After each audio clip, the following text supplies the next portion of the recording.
I'm going to demonstrate how I check to make sure that my chain adjustment marks on the swinging arm are correct. And you can check to see if your rear wheel is tracking straight, and you can check to see if you have a bent frame. You wrap a white string around the outside of your front wheel. You make sure that it clears your disc and everything else up off the ground about 4 or 5 inches. You bring it down both sides of the machine, and you come to the back wheel. Now, you do the same there, but you go in the front wheel and you make sure you have the same gaps on each side of the tire. You may have to turn the wheel slightly to make sure you have the same straight lines. Straight lines and bubbles don't lie. All right, and make sure it's not inside of a tread, one of these things here that would make the string sit lower on one side. Okay, so now we've got the string pulled back straight. When you get down on the ground, I'm not going to do that here, you're not going to see it anyway with this camera, but you can tell by looking where the string meets the rear wheel. There will be a gap here in the front on one side or the other if that frame is not straight. And then you can, or if the wheel's not straight, and you can check, double check your marks on your swinging arm to see if they jive with the string. The string don't lie.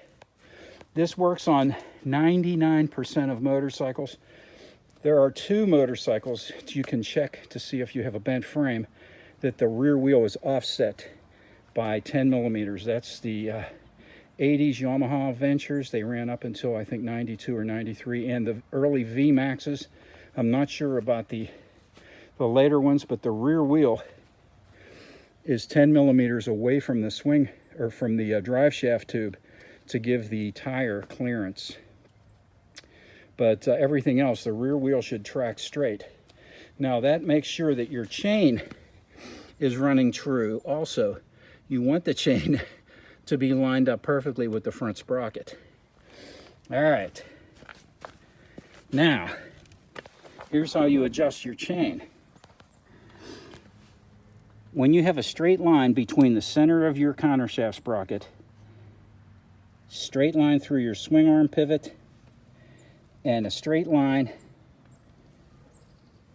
where your axle would be if the wheel was compressed a bit, that is when your chain is at its tightest on most motorcycles. Maybe there are some where it's different, but that's what I've found to be true. All right. You find the tight spot on your chain. There always is a tight spot.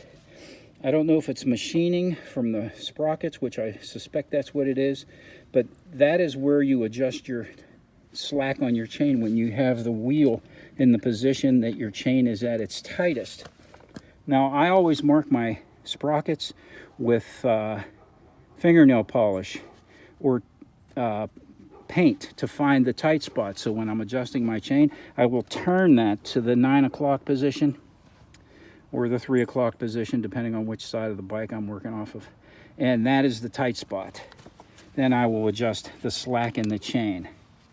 All right, now here's how you lube it. Here's how I lube a chain. This is an old Furnace snorkel bottle. I put 90 weight oil in this. Honda recommended using 90 weight oil because it has the highest film strength. Anti-shear additives added too.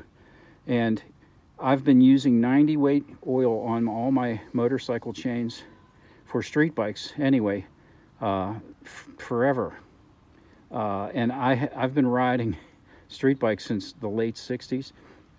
I have never worn out a set of sprockets and a chain on a street bike.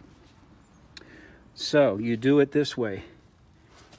This is how I do it. One drop, one drop, one drop, one drop, one drop between the side plates on each one, on both sides of the chain, on the inside and the outside.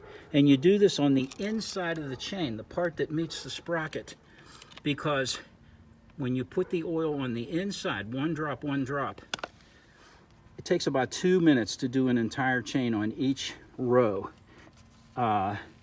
that oil will go through the chain before it flings off. And you can see by my rear wheel, it's not covered with 90 weight that has been flying off. I do my chains about every 300 miles, unless I get caught in the rain. Now, on the inside, on the rollers themselves, I will only do it on one side because capillary action will get that oil under the roller onto the pin just by putting one drop, one drop, one drop, one drop, one drop on each one. That way you're not putting a lot of oil on your rear wheel.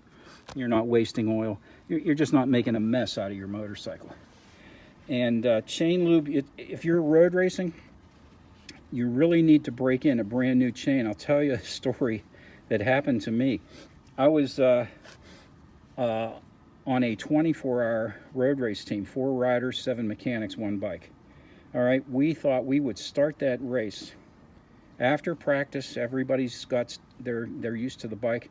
We started with a brand new chain, so we wouldn't have any trouble with the chain.